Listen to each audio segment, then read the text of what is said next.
Hey everyone, today is a day, today is a good day because I'm going to be attempting to do a lot of the stuff that's on this list here because I've decided this week, after kind of just mulling it over in my mind for quite a while, what I'm going to do with the Infiniti that is behind me. I know the lighting is changing drastically, but yeah, there it is there.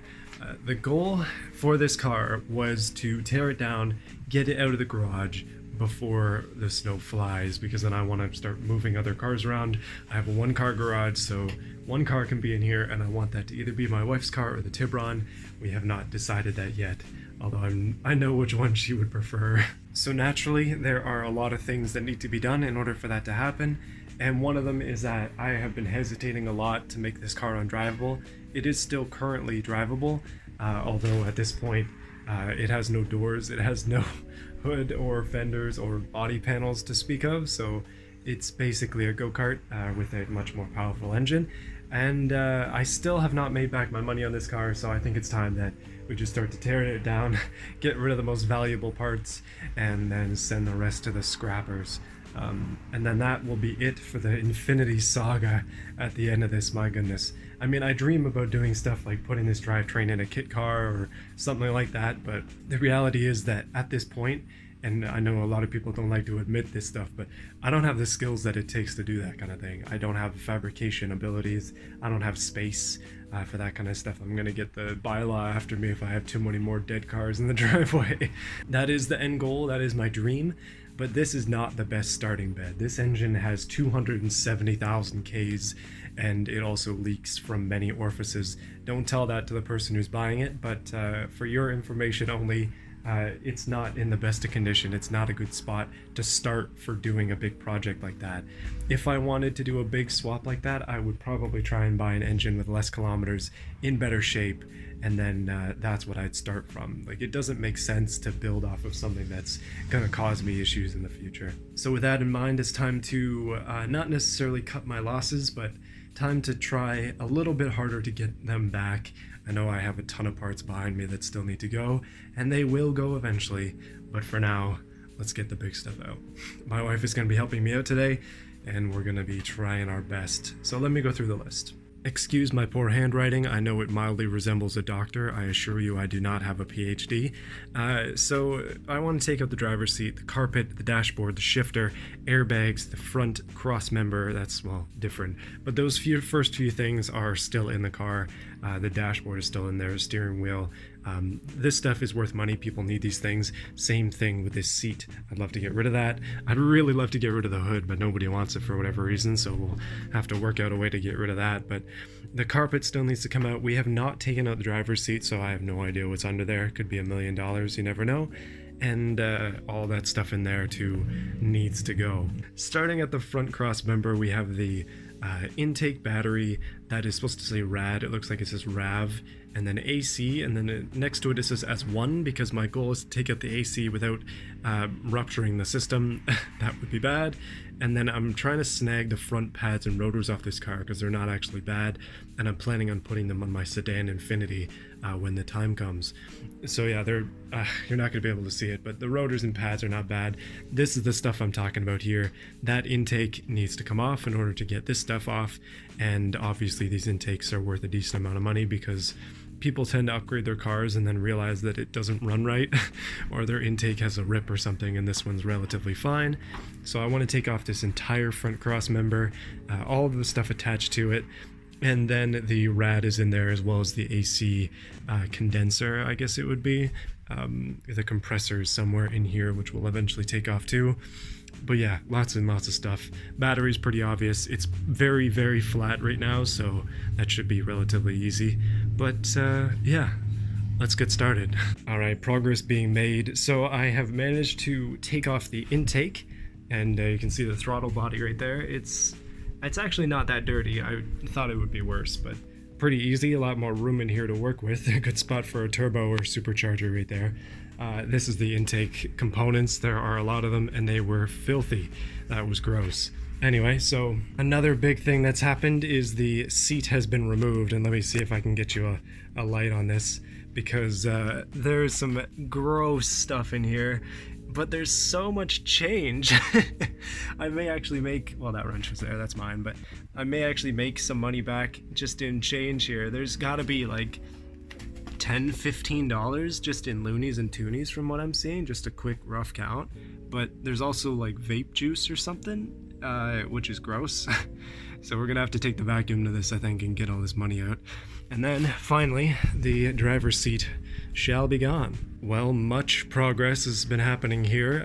The seat is out, it's hard to see, but it's also kind of broken looking. And back there is the entire carpet. This is what the car looks like without carpet and without its foam sound deadening. There is a lot of that stuff in this car, and my goodness, it looks way different. My wife has been doing a great job pulling all this stuff out, taking off some of the extra bolts and things that are just around here. And we don't have the right fitting to take off this airbag module, which is unfortunate, and I have no idea how I'm going to do that without the right fittings, so we'll see. Also, I noticed one of these grounds here is crusty as heck, so something's been going on. That is not good. That might just be styrofoam, but for whatever reason, the original owner, or whoever owned this car previous, managed to get fries and what looks like maybe poutine curds or something under the carpet. It's gross. Like, everything is gross. I'm tempted to just pull the carpets in all my cars now just to see what's under it. And the piece de la resistance here is, yeah, the radiator is basically free. Yeah, well, it's currently just resting on its lines and also the jack that I put underneath it, and the front end of the car is sitting over here, so you can see progress is being made. The reason that I'm doing it like this is because my goal is to take all this stuff off, especially the AC condenser. Gotta be as careful as I can be with that, because I really don't want to let out all the refrigerant. And then we're gonna, when the time comes, which it won't be today, but I want to pull the engine forwards out of the car instead of taking it out from the top. So that's going to be very tricky. I'm going to have to get under the car and undo the drive shaft from the transmission, undo the exhaust, and a lot of other stuff before we get there. So yeah, trying to work on things, trying to get more pieces off, and we'll hopefully sell them, and then my goodness, there'll be space for this lad just to sit in the garage somewhere. Progress is being made as I'm currently draining the rad fluid. It is actually looking fine. No issues with the head gaskets in this car, which is nice. And soon this will be detached, at least partially. I'm hoping to figure out how we can get the AC out of here. That is my next sort of challenge. I'm working pretty hard today, and I think it's showing. But soon I've got to stop and take pictures of all of this stuff because, well, we're kind of running out of room. Just a little bit. Much more progress. The rad is completely off, and it ended up spilling some kind of oil as well. There was a lot more than that, but I've already sort of put it in my oil recycling that came out of these two lines here. So I'm not sure if this car had like a built-in oil cooler or something. Genuinely unsure about that, but that's all right. This is just set off to the side and leaning on a jack just so it doesn't fall because, well, obviously I don't want it to be damaged.